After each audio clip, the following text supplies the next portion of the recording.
Tenemos ya nuestra primera entrevista. Yo le quiero agradecer al licenciado Mario Machuca, secretario general de la Confederación Revolucionaria de Obreros y Campesinos de la CROC, Benito Juárez, en la zona de Cancún. Sabemos que está a punto de tomar un vuelo y pues doblemente le doy las gracias para platicar rápidamente con usted sobre algo que el día de ayer, la CROC fue uno de ellos, firmó un documento y estuvo en una conferencia con el tema de los cambios a la ley del Infonavit. Lo primero que le quiero preguntar, licenciado Machuca, con lo que han revisado, ¿qué les ocupa o qué les preocupa de la nueva ley? Fíjate que nos preocupaba como inicialmente salió del Senado de la República.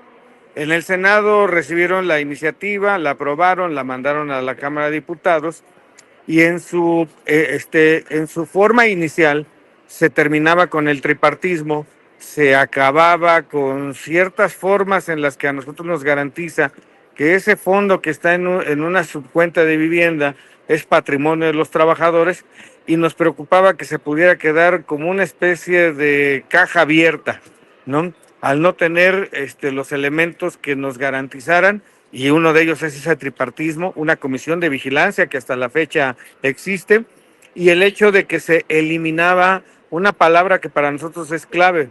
Cuando en la primera ley decía derechohabientes y te lo sustituyen por un derecho para los trabajadores, yo no quiero quitar derecho a nadie, pero este es exclusivamente de los derechohabientes porque son los que aportan. Finalmente yo soy el que aporto, yo soy el que tengo derecho a la vivienda.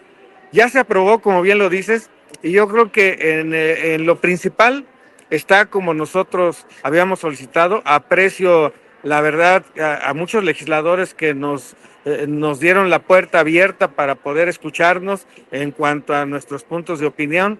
Y hoy se mantiene el tripartismo, sí va a continuar, se mantiene la palabra de trabajadores derechohabientes y bueno, hasta incluso yo creo que hasta va a beneficiar un poco más el hecho de que se acabe como financiera y vuelva a dar la oportunidad de construcción vivienda para aquellos que tienen 1 a 2 salarios mínimos, que eso también ya se había perdido el carácter social.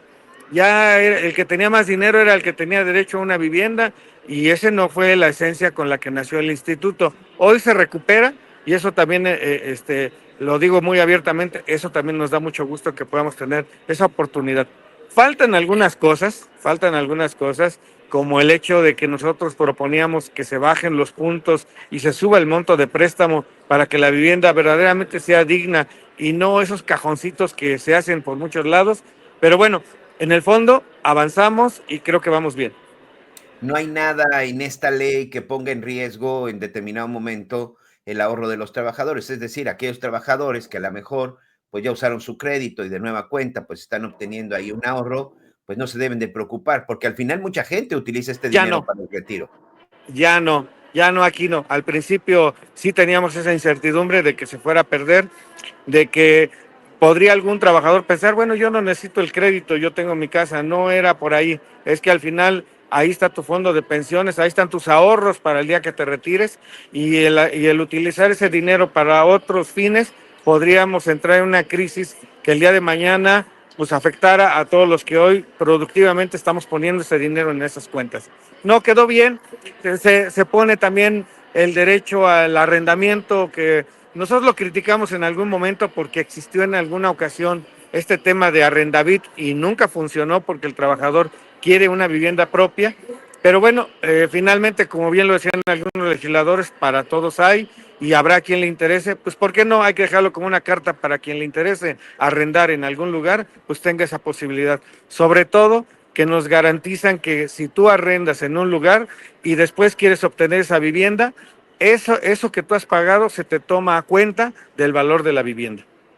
Es la famosa, es el famoso tema de que después de rentar en determinado momento, determinado tiempo, alguien se puede quedar con esa vivienda, pero estamos hablando solo de viviendas que en determinado momento sean pues administradas o que sean financiadas por el Infonavit, licenciado. Es correcto, sí, viviendas que sean financiadas por el Infonavit. Incluso una de las peticiones que estamos haciendo es que deben de empezar por buscar todas aquellas viviendas que quedaron abandonadas o que cayeron en carteras vencidas, que las recogieron y que improductivamente están ahí, pues que se rehabiliten y que sean las primeras que pongan en arrendamiento. ¿Sabes por qué? Porque son viviendas que podrían tener, sí, algunos años ahorita, pero son viviendas que hace años estaban lejos y hoy están en el centro de las ciudades. Son importantes recuperarlas y dárselas a quien pues tenga ganas de rentar ahí o comprarla. Claro, sobre todo estas viviendas, que se cuentan en miles, ¿eh? Las viviendas abandonadas del Infonavit, tengo entendido que Baja California fue uno de los estados que padeció mucho esto precisamente porque fueron construidas pues fuera de la mancha urbana, pero pues hoy la mancha urbana ya las alcanzó y muchas de estas viviendas pues se convirtieron en madrigueras del crimen organizado y también en madrigueras de muchos migrantes que no lograban pasar hacia los Estados Unidos. Esas se recuperan y esas puede ser entregada a un trabajador. Es correcto. Y otro punto, fíjate, ahorita que comentaste esto, que el Infonavit, pues cuando compraba muy lejos en lugares donde le vendían al precio que querían. ¿Quién? El desarrollador. Y hoy me da mucho gusto saber que Infonavit empieza a adquirir terrenos propios, o sea, terrenos para poder fincar vivienda y no tener que estar esperando hasta que la mancha urbana ya creció y ahora a ver a dónde me venden caro y lejos.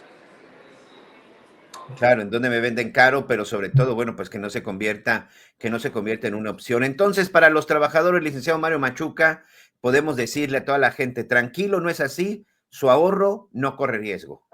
Es correcto. Ya podemos decirle que ya pueden estar contentos, pueden estar tranquilos, que su ahorro no corre riesgos, que la vivienda va a seguir siendo, incluso tiene que mejorar desde que hay el compromiso del carácter social. Aquellos que antes no podían acceder a un crédito porque tenían 1 o 2 salarios mínimos y lo veían muy lejano, va a haber vivienda para ellos y creo que sí hay un buen ánimo de que la vivienda vuelva a retomar ese carácter social.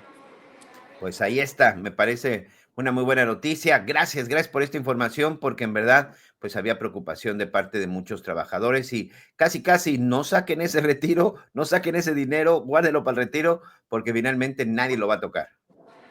Pero fíjate que nos vamos a encargar de, así como en algún momento hicimos algunos desplegados y manejamos nuestras inquietudes, créeme que hoy hay un compromiso de nosotros también de bajar esa información y Ah, hacérsela llegar al trabajador para que también esté tranquilo. sí, por lo pronto en este espacio, pues ya muchos seguramente lo escucharon y lo estaremos compartiendo. Le deseamos buen viaje. Veo que es el aeropuerto de la Ciudad de México, ¿verdad? La Aquí terminal andamos, 2. mira, ahí está ya la cola, mira. No, Ya hombre, no están esperando que me griten. A ver, ¿a qué horas entra Mario Machuca? lo dejo para que se forme doblemente. Gracias, buen viaje, nos Hasta vemos por luego, acá. un gusto. Gracias. Ahí está el licenciado Mario Machuca.